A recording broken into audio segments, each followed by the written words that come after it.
ہے تو وہ 3-4 آدمی کے بعد بھی اگر وہ کھڑا ہوگا تو آپ کو بدبو آ جائے گی کہ کوئی سیڑھی سگریٹ اور بیڑی پینے والا آپ کے بغل میں کھڑا ہے۔ جب اللہ کے نبی نے یہ فرمایا کہ لہسن اور پیاز، کچا لہسن اور کچی پیاز کھا کر کے کوئی مسجد میں نہ آئے تو کہ فرشتوں کو اس سے تکلیف ہوتی ہے، میرے بھائیوں اگر فرشتوں کو کچے پیاز اور کچی لہسن کی مہک سے تکلیف ہو سکتی ہے تو بیڑی اور سگریٹ کی مہک تو اس سے زیادہ بری ہوتی ہے، کیا فرشتوں کو اس سے تکلیف نہیں ہوتی؟ ہم نے اپنے مطلب کے لیے مکروہ قرار دے دیا۔ حرام ہے یہ سگریٹ، حرام ہے یہ بیڑی اور حرام ہے یہ تمباکو۔ میرے پیارے ساتھیوں، ہر وہ چیز جو آپ کے بدن کو، آپ کے شریر کو، آپ کے اخلاق کو، آپ کے مال کو برباد کرے وہ چیز شریعت کے اندر حرام ہے، بیچ کا راستہ مت نکالیں۔ وَيُحِلُّ لَهُمُ الطَّيِّبَاتِ، ہم نے تم کو وہ نبی دیا ہے جو پاک چیزوں کو تمہارے لیے حلال کرتے ہیں اور ناپاک چیزوں کو تمہارے لیے حرام کرتے ہیں۔ کبھی کبھی ایسا بھی ہوا، ایک جانور اللہ کے نبی کے دور میں ملتا تھا، گوہ نام تھا اس کا، عربی میں اس کو زبن بولتے ہیں۔ گو کا جانور حلال تھا مگر اللہ کے نبی کو پسند نہیں تھا۔ آپ کے سامنے گو کا گوشت آیا، آپ نے کہا کون سے جانور کا گوشت ہے؟ بتایا گیا گو کا گوشت ہے۔ آپ نے کہا میں نہیں کھاتا، مجھے پسند نہیں ہے، تمہیں کھانا ہو تم کھا لو۔ آپ نے جائز تو قرار دیا مگر آپ کی اپنی طبیعت کو وہ پسند نہیں تھا، اس لیے شریعت کے مسئلے کے حساب سے گو کا جانور حلال ہے، کھا سکتے ہیں۔ تو شریعت میں تمام پاکیزہ چیزیں حلال ہیں اور تمام پاکیزہ چیزیں حرام ہیں۔ اور آگے بڑھیے، وَيَضَعُ عَنْهُمْ إِسْرَهُمْ وَالْأَغْلَالَ الَّتِي كَانَتْ عَلَيْهِمْ، اور میرے نبی نے ان بوجھوں کو، ان رسم و رواج کی ان زنجیروں کو تم سے ہٹا دیا جو تمہارے اوپر تھی۔ بہت ساری رسم و رواج تھی جس کو اللہ کے نبی نے ختم کیا۔ میری پیاری ماؤں بہنوں، کتنے قبیلے عرب کے اندر ایسے تھے جن کے درمیان اگر بیٹی پیدا ہو جاتی تھی تو وہ اس کو کلنک مانتے تھے، بیٹی کی پرورش کو وہ بہت بڑا کلنک مانتے تھے۔ بیٹی پیدا ہونے کے بعد بیٹی کو اپنے ہاتھوں سے وہ زندہ زمین میں گاڑ دیا کرتے تھے، دفن کر دیا کرتے تھے۔ یہ رسم بھی ان کے درمیان پائی جاتی تھی۔ اللہ نے قرآن میں نقشہ کھینچا، وَإِذَا بُشِّرَ أَحَدُهُمْ بِالْأُنثَىٰ ظَلَّ وَجْهُهُ مُسْوَدًّا وَهُوَ كَظِيمٌ، جب ان کے گھر میں بیٹی کی پیدائش ہوتی ہے تو باپ کا چہرہ کالا پڑ جاتا ہے۔ يَتَوَارَىٰ مِنَ الْقَوْمِ مِنْ سُوءِ مَا بُشِّرَ بِهِ، باپ اپنا چہرہ اپنی قوم سے چھپاتا ہے۔ أَيُمْسِكُهُ عَلَىٰ هُونٍ أَمْ يَدُسُّهُ فِي التُّرَابِ، وہ سوچ میں پڑ جاتا ہے کہ کیا کروں، اگر بیٹی کی پرورش کرتا ہوں تو سماج میں ذلت و رسوائی اٹھانی پڑے گی، اور دوسرا راستہ یہ ہے کہ بیٹی کو زندہ زمین میں گاڑ دوں۔ بیٹیوں کو گاڑ دیا جاتا، یہ الگ بات ہے۔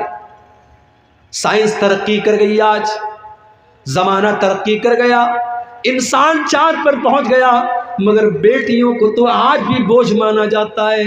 آج بھی کئی ہاسپٹل کے باہر کسی کوڑے کے ڈھیر میں یہ بچی آپ کو نظر آ جائے گی، کہیں یہ بچیاں طوائف کے اڈوں پر آپ کو نظر آ جائیں گی، کہیں ان بچیوں کو بازاروں میں لے جا کر کے بیچا جا رہا ہے، اور کہیں تو یہ ماں کے پیٹ میں ہی مار دی جاتی ہیں، ایبارشن کر دیا جاتا ہے۔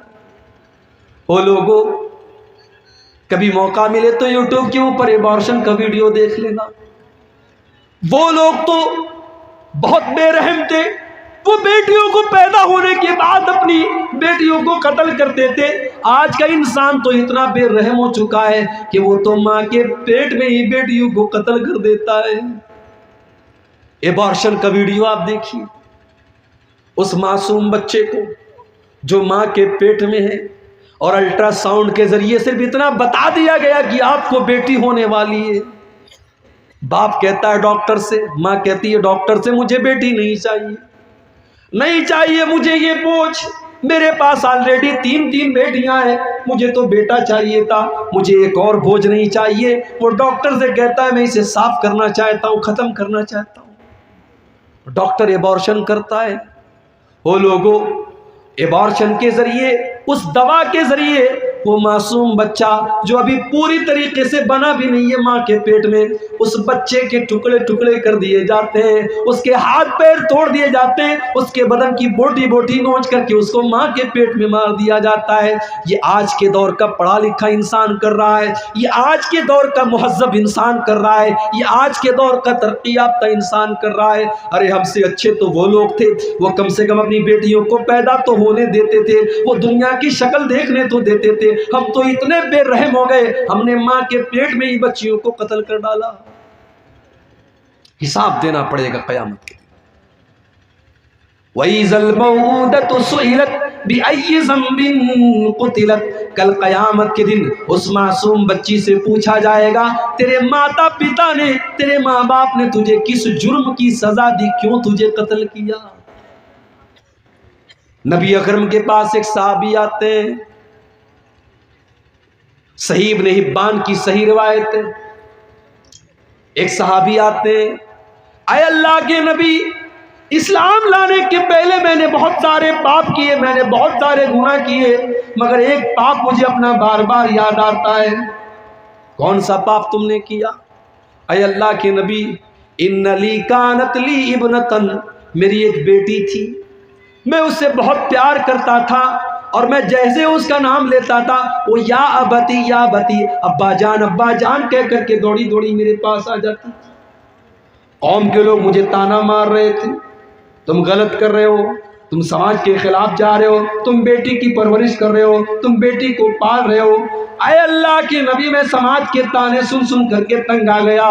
ایک دن میں نے بیٹی کو بلایا، ہاں یہ بیٹی ہی تو ہے جو باپ کے ایک بار بلانے پر دوڑی دوڑی چلی جاتی ہے، شادی کے بعد بھی اپنے مائکے میں رہتی ہے، ماں کا فون جاتا ہے تیرے ابو کی طبیعت بڑی خراب ہے، بیٹی اپنے سسرال میں اپنے سارے کام دھام چھوڑ کر کے اپنے بیمار باپ کو دیکھنے آ جاتی ہے، اور وہ بیٹا جس کے پیدا ہونے پر باپ نے بڑی مٹھائیاں بانٹی تھی، وہ بیٹا اپنے باپ کو دم توڑتے ہوئے دیکھ کر کے بھی اپنے کام میں لگا رہتا ہے، اسے اپنے باپ کی حال چال لینے کی فکر بھی نہیں ہے۔ او لوگوں، تم نے بیٹیوں کے اوپر بیٹوں کو ترجیح دی ہے، تم نے بیٹوں کو مقدم کیا ہے، لیکن سماج کی حقیقت یہ کہ بیٹیاں اپنے ماں باپ سے زیادہ پیار کرتی ہیں۔ صحابی کہتے ہیں اللہ کے نبی، میں نے بیٹی کو آواز دی، وہ دوڑی دوڑی میرے پاس آئی، میں نے اس کا ہاتھ پکڑا، گھر کے باہر لے کے گیا، کچھ دور گیا، کچھ فاصلے پر گیا، ایک کنویں کے پاس پہنچا، اور میں نے اپنی بیٹی کو اس کنویں کے اندر دھکا دے دیا، اور جب میں نے اپنی بیٹی کو اس کنویں کے اندر دھکا دیا، آخری لفظ جو بیٹی کی زبان سے نکلا وہ کہہ رہی تھی یا ابتی یا ابتی، اے ابا جان، گویا کہ وہ مجھ سے سوال کر رہی تھی، اے ابا جان اس معصوم کی خطا کیا ہے، اس معصوم کی غلطی کیا ہے، کس جرم کی سزا اپنی بیٹی کو دے رہے ہو؟ اے اللہ کے نبی، آج بھی اپنے اس بیٹی کا یہ جملہ آج بھی میرے کان میں گونجتا ہے، وہ جب یا ابتی کہہ کر کے دنیا سے گئی تھی، وہ آواز آج بھی میرے کانوں میں گونجتی ہے۔ صحابی یہ بیان کرتے ہیں، آنکھوں سے آنسو بہ رہے، اور اللہ کے پیارے نبی کی آنکھوں سے بھی آنسو بہ رہے، اللہ کے نبی بھی رو رہے۔ صحابہ کہتے ہیں تو نے اللہ کے نبی کو غمگین کر دیا، تو نے اللہ کے نبی کو دکھی کر دیا۔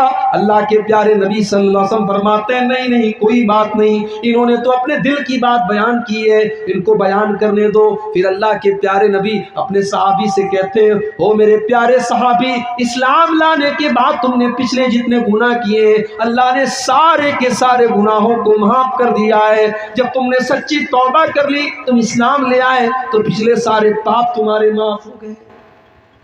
میرے نبی ان رسم و رواج کو توڑنے کے لیے آئے، ہم اور آپ رسم و رواج کو توڑ نہیں رہے ہیں، رسم و رواج کو نبھا رہے ہیں۔ میرے یہی شیرسابادی قوم ہے، ماشاءاللہ 99% اہل حدیث قوم ہے، لیکن آج ہماری قوم کے اندر بھی جہیز کا لین دین ہوتا ہے کہ نہیں ہوتا ہے؟ ہماری قوم کے اندر بھی بیٹیوں کا سودا ہوتا ہے کہ نہیں ہوتا ہے؟ کیوں میرے بھائیوں، کیوں آپ نے غریب باپ کی بیٹی کو بوجھ کیوں بنا دیا؟ آج غریب باپ اپنی بیٹی کی شادی کرنے کے لیے بینک سے لون لے رہا ہے، ذمہ دار کون ہے؟ آج غریب باپ جو روز کمانے والا اور محنت مزدوری کرنے والا ہے، اس کی بیٹیاں جوان ہو گئی ہیں، شادی کے قابل ہو گئی ہیں، مگر اس کے پاس اپنی بیٹیوں کی شادی کا انتظام نہیں ہے۔